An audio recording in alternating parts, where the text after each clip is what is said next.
World War II weapons still in service. World War II was the largest conflict in human history. And even though World War II ended over 70 years ago, there is still a large variety of weapons from that conflict that are still being used on the modern battlefield. So in this video, I'm mostly going to be talking about infantry weapons from the Second World War that are still being used on the modern battlefield to this very day. So let's get into it. The first series of World War II weapons that are still being used on the modern battlefield is the old British Lee-Enfield Mark III and IV series. The Lee-Enfield Mark III and IV was the standard British bolt-action rifle used by the British military and the British Commonwealth forces during the Second World War. This weapon was chambered in the standard .303 Enfield and was fed by two 5-round stripper clips. This weapon was heavily mass-produced, with over 10 million Mark III and Mark IV Enfields manufactured between the 1920s and the 1930s, making it one of the most standard-issue British rifles in history. So there's no surprise that the Lee-Enfield is still around. Today, the Lee-Enfield can still be seen on the modern battlefields of Afghanistan, the war in Pakistan, and it's actually still used by the Indian Army as a cheap fifth-line rifle, mostly for arming militias on the border with Pakistan, and as a training rifle. So yeah, the next World War II rifle that's still being used on the modern battlefield is the old Russian Mosin-Nagant M9130. The M9130 was the standard Russian bolt-action sniper rifle of the Second World War. It was chambered in the standard 7.62 by 54mm rim cartridge. During the Second World War, the Soviet Union manufactured over 17 million Model 9130s and Mosin-Nagant carbines, also known as the M1944. These rifles were thought to have gone out of service in the 1970s and 80s, but are still being seen on the modern battlefields of places like Syria, Iraq, Afghanistan, Pakistan, Yemen, and even in South American conflicts.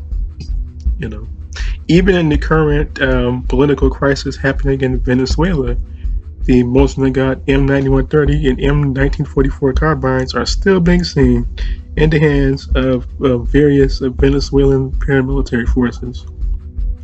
So yeah, it's really no surprise. It's not really surprising to see the Mosin-Nagant. I mean, it is literally one of the most mass-produced rifles in history.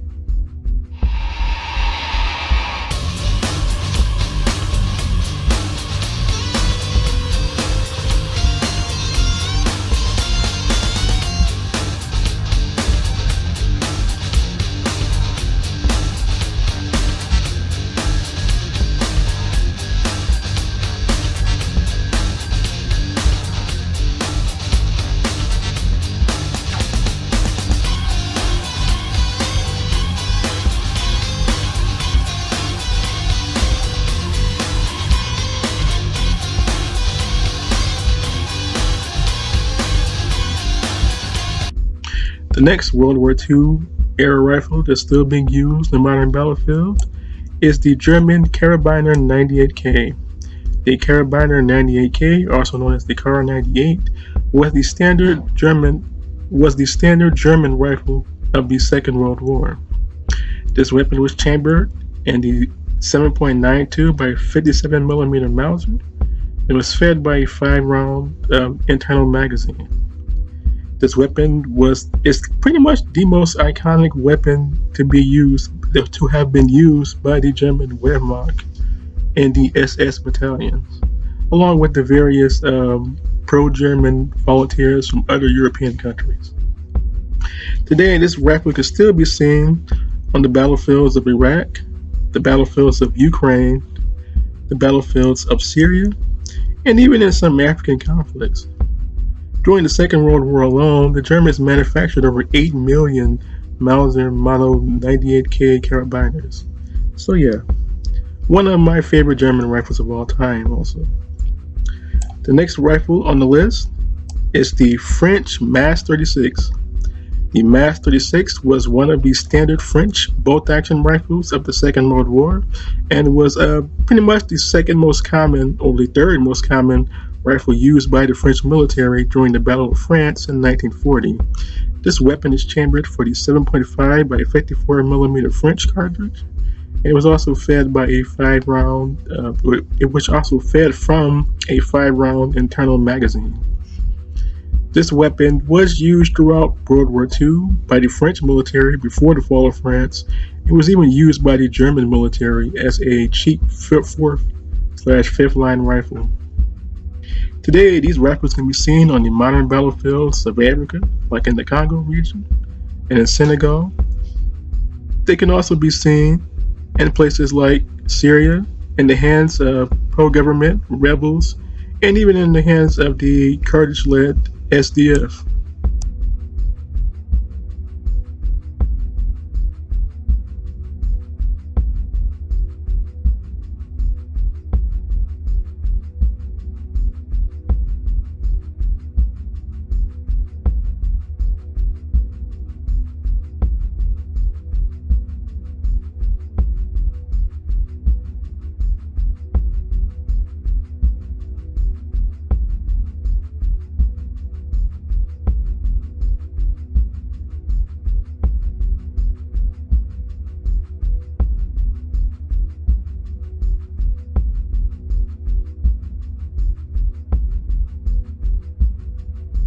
The next rifle on the list is the old American M1 Garand.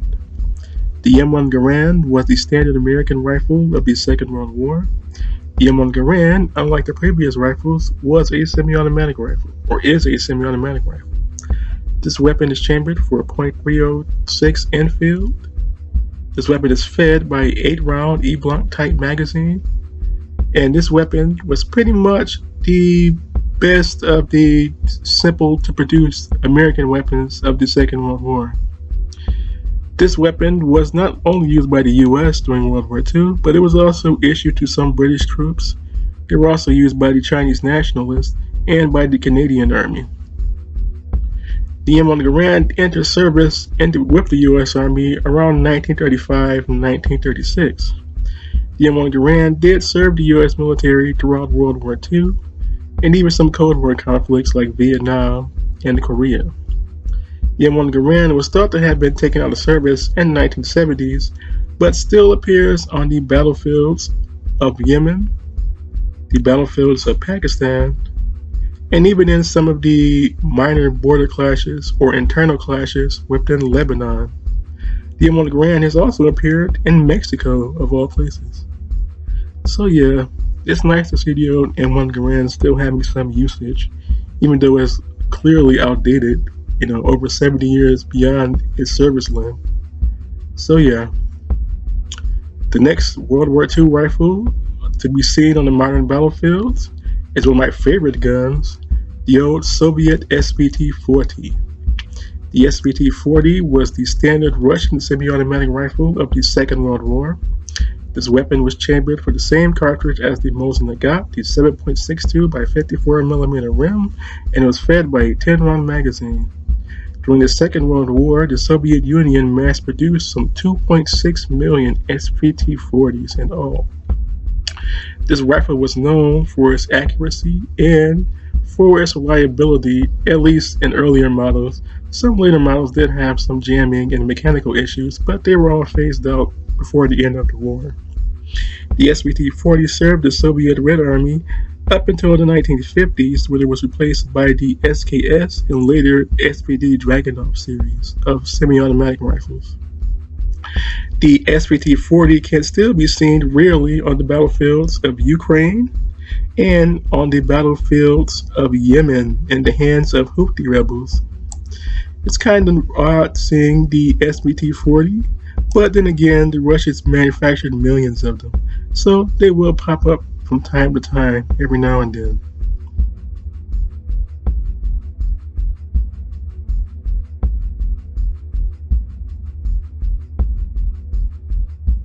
The next semi-automatic rifle from World War II that's still being seen on the modern battlefield is actually a carbine. the American M1 Carbine. The M1 Carbine was the standard American carbine rifle of the Second World War.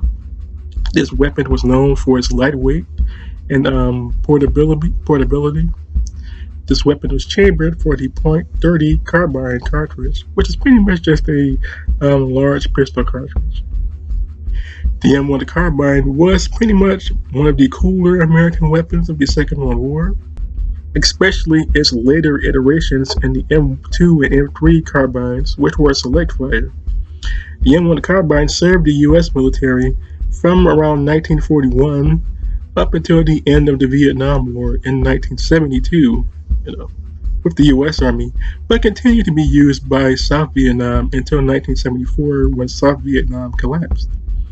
The M1 Carbine can still be seen on some battlefields in places like Mexico during the ongoing drug war. The M1 Carbine is seen every now and then in the Philippines in the hands of some opposition groups, and has even been spotted in Africa a few times. So yeah, even the old M1 Carbine still has a use on the modern battlefield. Oh, and the M1 Carbine was also spotted in Laos. It's still being used by the Laotian border guards as a fourth-line semi-automatic carbine. So yeah.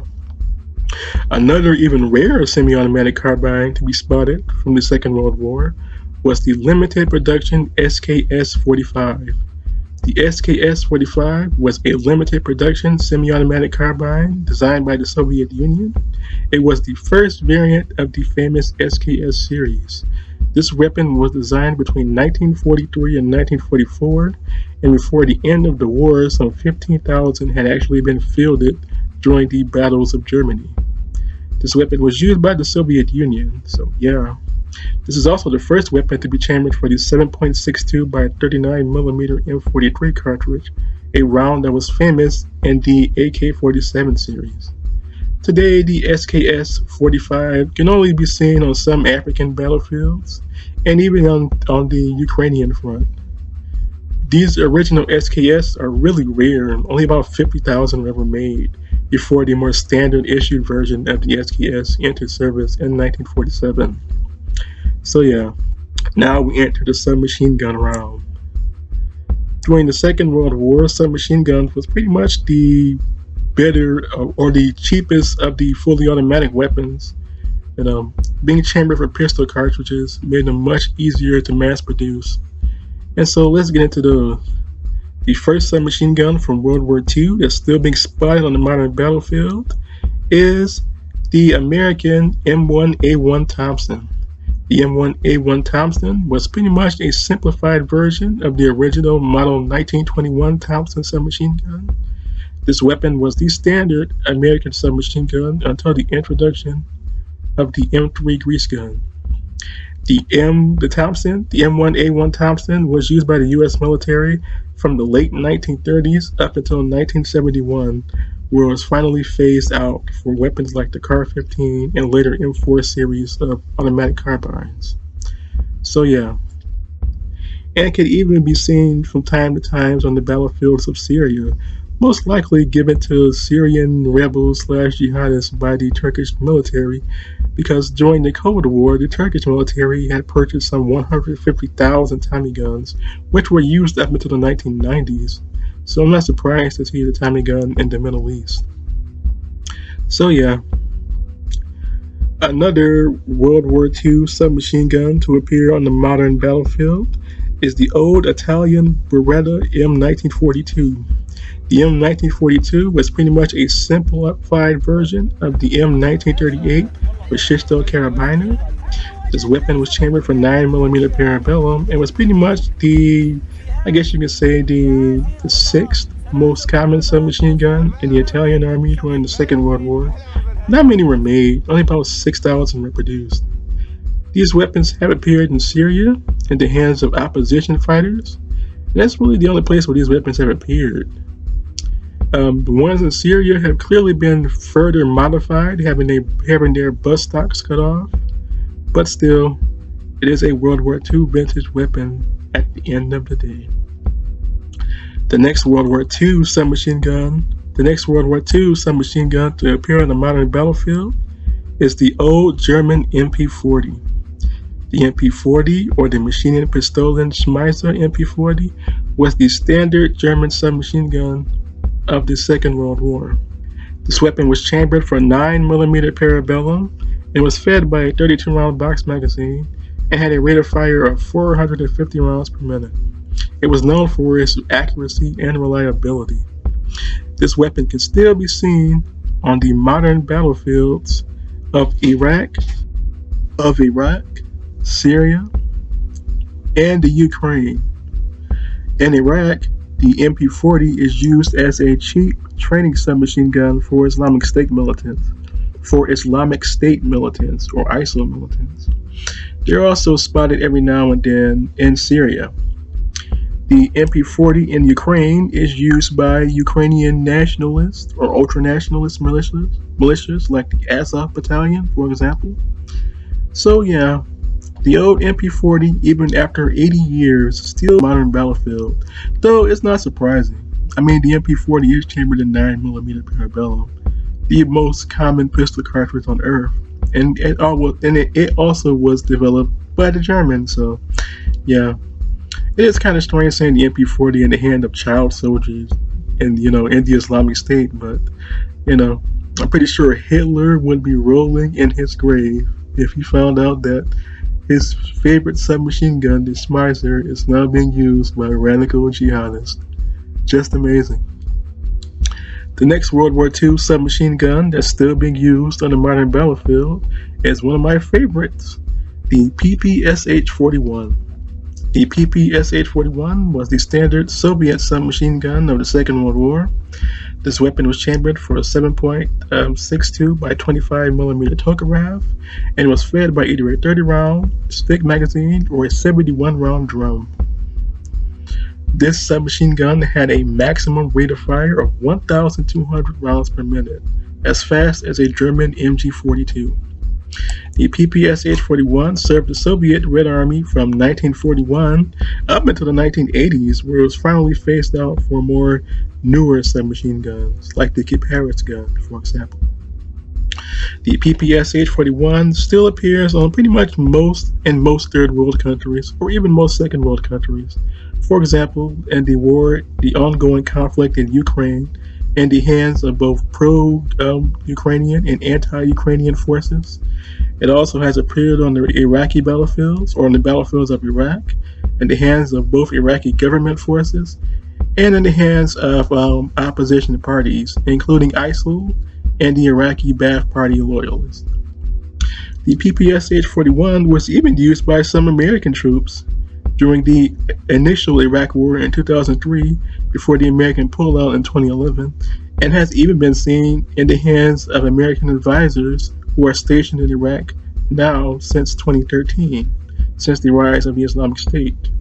The PPSH-41 has also been spotted in Afghanistan and in Pakistan, in the hands of both government and anti-government forces, for example, the Pakistani and Afghan Taliban, and even Al-Qaeda in Afghanistan has been spotted with PPSH-41s.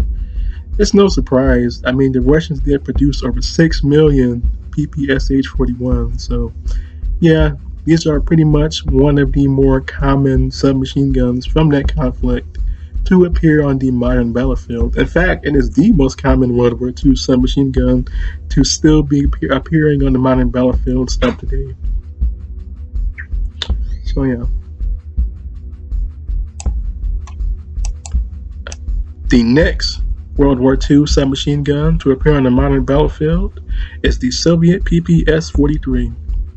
The PPS-43 is pretty much a simplified PPSH-41, but with a much lower rate of fire.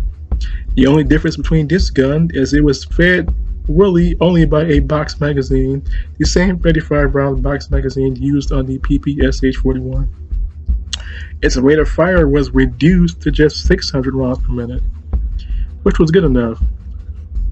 The PPS-43 served the Soviet Red Army up until the 1970s, where it was pretty much phased out from newer model submachine guns, but the PPS-43 still appears on the modern battlefields of Ukraine And it's even still being used by the North Korean military as a cheap third or fourth line SMG, especially by the North Korean Red Peasant Guard. The Red Peasant Guard is pretty much the equivalent of the North Korean National Guard. In the Ukraine, these weapons are pretty much used mostly by pro-Russian separatists and by some pro-Ukrainian government forces. So yeah. Now,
Now, let's move on to light machine guns and automatic rifles. The first automatic rifle from World War II to appear on the modern battlefield is the American Browning automatic rifle. The BAR is actually a World War I rifle, a World War I automatic rifle, but these were upgraded, or I guess you could say downgraded, for World War II. During the Second World War, the Browning automatic rifle had its rate of fire reduced from 600 rounds per minute to just 320 rounds per minute. The Browning automatic rifle served the U.S. Army from World War I all the way up until the 1960s during the Vietnam War. The Browning automatic rifle today can be seen in the hands of Brazilian boat officers fighting against various drug cartels in the favela of Brazil, and the Browning automatic rifle can also be seen sometimes or rarely on the battlefields of Syria in the hands of rebels and foreign jihadists. It's not really surprising seeing the BAR. I mean, the U.S. made hundreds of thousands of them. They are also listed as in service in several African countries as well. So yeah. The next rifle, or automatic rifle / assault rifle from World War II to appear on the modern battlefield is the old German Sturmgewehr. The Sturmgewehr, also known as the MP44, was the standard German assault rifle of World War II. This weapon is chambered in the 7.92 by 33mm Kurz. The 7.92 by 33mm Kurz was the, I guess you could say, the first German intermediate cartridge to enter mass production. The Sturmgewehr rifle was designed over a long period of time. The first prototype was designed in 1941, known as the WMKB-41. The final production model, the Sturmgewehr 44, entered service in 1943 technically. The Sturmgewehr served the German army from 1943 through 1945 but it was also used by the East German military from 1946 to 1960. It was also used by Yugoslavia up into the 1980s. During the Cold War, the Soviet Union sold approximately 50,000 Sturmgewehrs to Syria, Libya, and Iraq. Many of these Sturmgewehrs have been spotted in modern times during the Syrian Civil War, the Iraq War of '03, and the current war with the Islamic State. And several Sturmgewehrs have also appeared in places like Somalia and Libya. Most Sturmgewehrs on the battlefield today appear on the Syrian front line, where opposition forces have captured about 5,000 of them, while government forces still have about 10,000 Sturmgewehrs locked up safely somewhere, either in Hama or Latakia province. It's pretty strange seeing these old iconic German weapons in the hands of opposition fighters and in the hands of some jihadist groups. But yeah, the Sturmgewehr is pretty much the most iconic Nazi rifle or National Socialist rifle of World War II. I mean, outside of the Karabiner 98K and the MP40, this is pretty much one of the best weapons designed by the German military in the Second World War. But let's move on. The next automatic rifle / LMG to be seen on the modern battlefield is the old British Bren Gun. The Bren Gun was the standard British light machine gun of World War II. This weapon was chambered for the .303 Enfield and served the British military from the 1930s all the way up into the 1960s. During the Second World War, this weapon was also captured by the German forces and was also used by pro-British forces like the Free Greek Army, the Free Polish Army, and the Free French Army. The Bren Gun went out of service in the 1960s for the British military, but has remained in service in the Indian Army. India is one of the few countries to still use the Bren Gun in its modern form. Both the original Bren Gun and a modified Bren Gun is chambered for the 7.62 by 51mm NATO. There's also a lesser known Bren Gun variant chambered in 5.56mm. The Bren Gun is also spotted sometimes in Pakistan, as Pakistan was part of the British Empire at one point. Some Bren Guns have appeared in the hands of Pakistani police and Afghan/Pakistani Taliban militants have also used this weapon. The Bren Gun also is still being used by the Togan military forces, only a handful. So yeah, the Bren Gun. The next machine gun from World War II to appear on the modern battlefield is the old American Browning M1919. The Browning M1919 was one of the standard light machine guns of the American military during the Second World War. This weapon was chambered for .306 Enfield or .3006 Enfield Springfield. This weapon was fed by either a 100 to 250 round belt and had a rate of fire between 450 and 660 rounds per minute.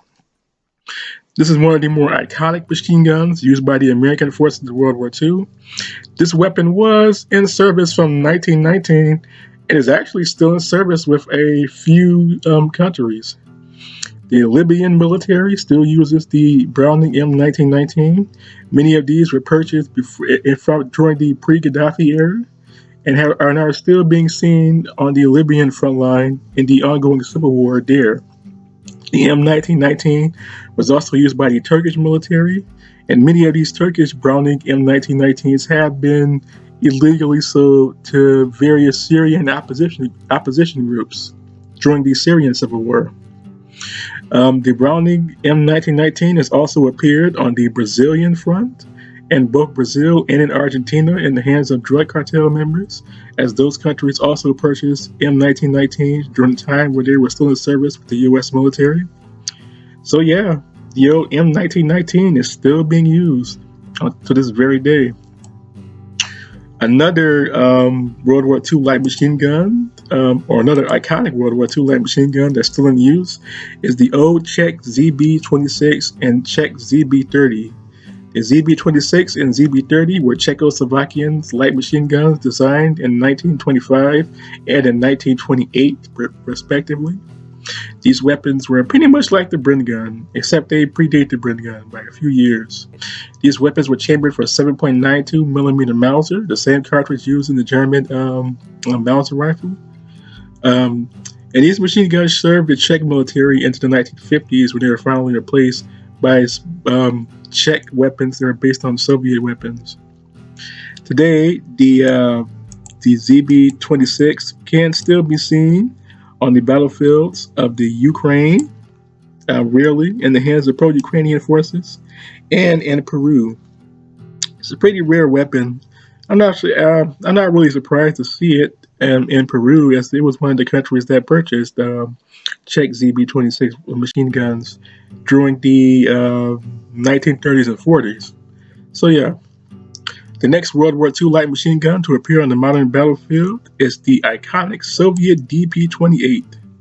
The DP-28 was a Soviet light machine gun designed in 1926 and 1927. This weapon is famous for its pan magazine. It has a 47-round pan magazine instead of a built or a underbarrel drum magazine. This weapon had a rate of fire, a slow rate of fire, only about 400 to 450 rounds per minute. This weapon served the Soviet Red Army from 1927 up until the 1960s, when it was finally replaced by other more advanced light machine guns like the PKM and so forth.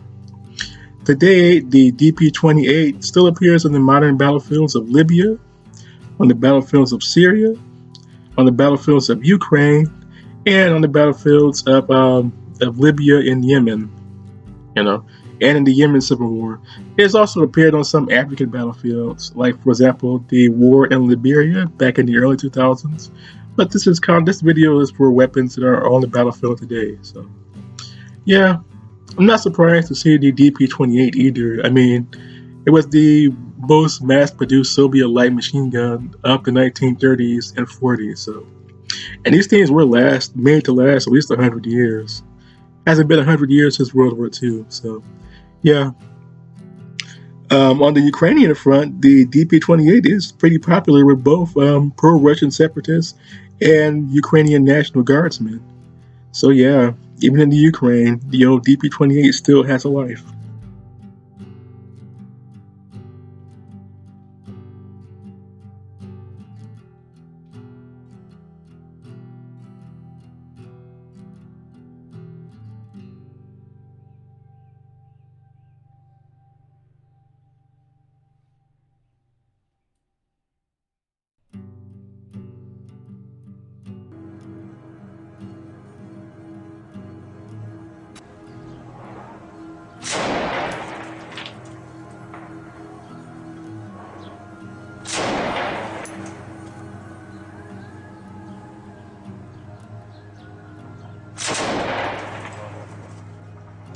The next World War II light machine gun that's still being used is the Russian RP-46.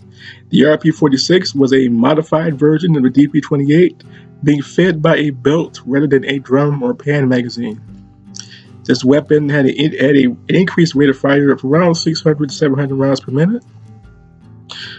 This weapon served the Soviet Red Army up until the introduction of the RPD-44 and the PKM light machine guns in the 1950s or 1940s, late 40s and early 1950s and 60s. Today, this weapon, the RP-46, can still be seen on the Ukrainian front in the hands of both pro-Russian separatists and anti-separatist Ukrainian forces or National Guardsmen. And it can also be seen sometimes in Yemen and on the Syrian front. The Islamic State in Iraq has also been seen to use some variants of the RP-46 during their escapades in the current war in Iraq.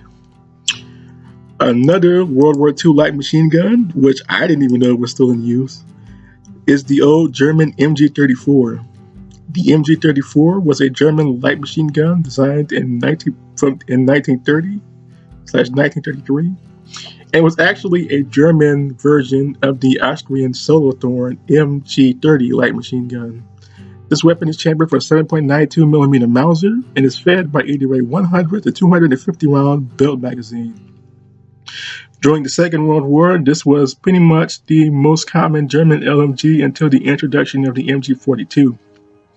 The Mg34 served the German military up until 1946, where it was finally phased out for the Mg42s after the collapse of the German government for the Third Reich.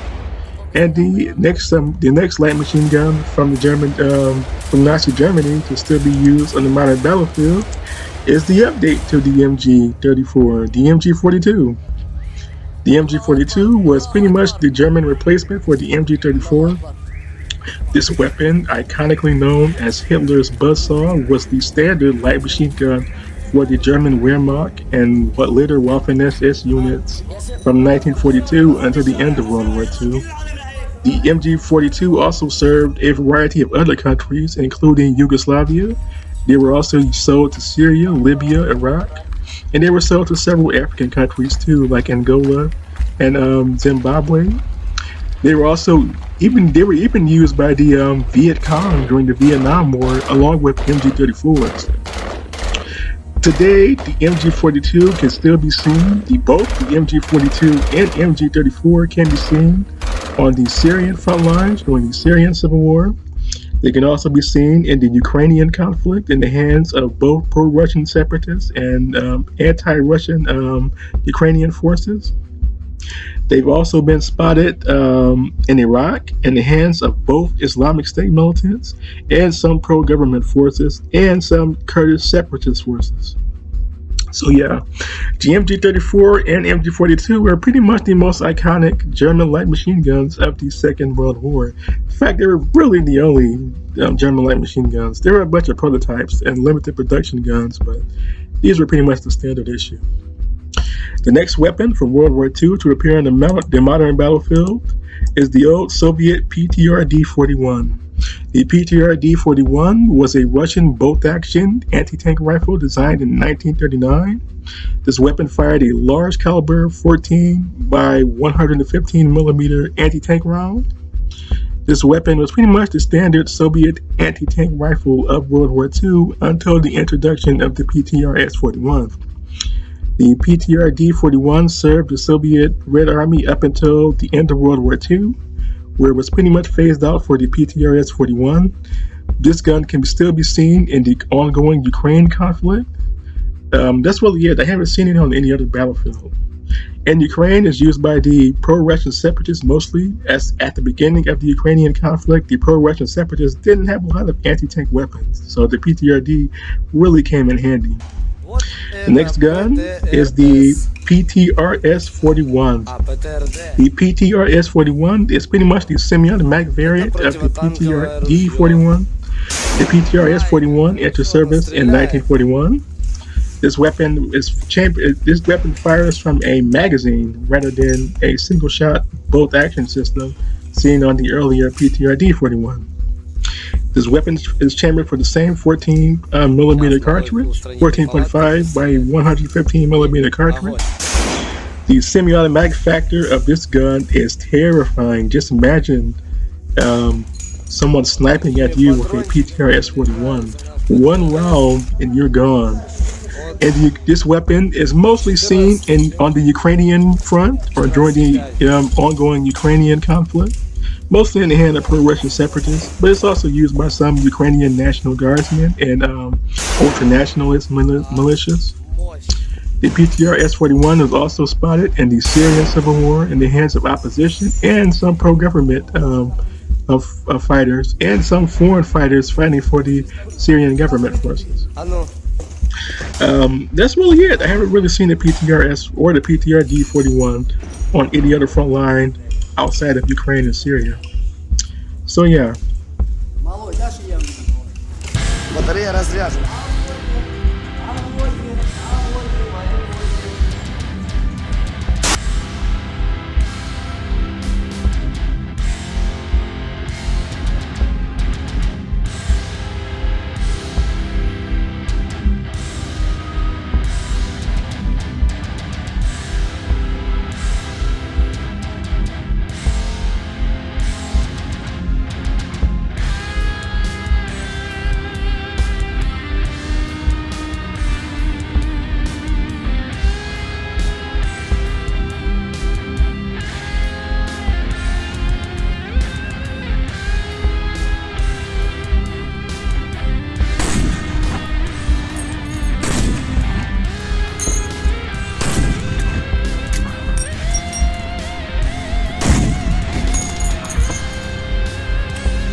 The next World War II anti-tank weapon to appear on the modern battlefield is the old American M9 and M20 Bazookas. The M9 and M20 were a series of anti-tank rocket launchers designed by the U.S. military starting in 1940. In 1941, these weapons were issued for the first time during the battles of North Africa. The bazooka, both variants of the bazooka fire a large caliber anti-tank shape-charged rocket. These weapons during the Second World War at first were seen as ineffective, but later models were, useful against German tanks, especially the Panzer IV and the Ptr series of medium tanks, and even a Tiger tank at some angles. The Bazooka series was thought to have been phased out in the 1960s for cheaper weapons like the M18 recoilless gun and later wire-guided anti-tank missiles. But the bazooka still appears today in various conflicts. A bazooka has appeared on the Syrian front line. They have been appearing in Brazil in the hands of Brazilian military police. A bazooka was even spotted in the Gaza Strip. It's believed that the Hamas group has been able to reverse engineer the bazooka. They've also been used by the Paraguayan military, and several bazookas have been spotted in the Syrian civil war in the hands of opposition fighters. These bazookas mostly likely either came from Turkey or Jordan, as they were the only users of the bazooka during the Cold War, along with Israel, so the Israelis could have delivered them too, as they are part of the proxy war in Syria. Another variant of the bazooka, a post-war variant of the bazooka, has also been spotted in Syria.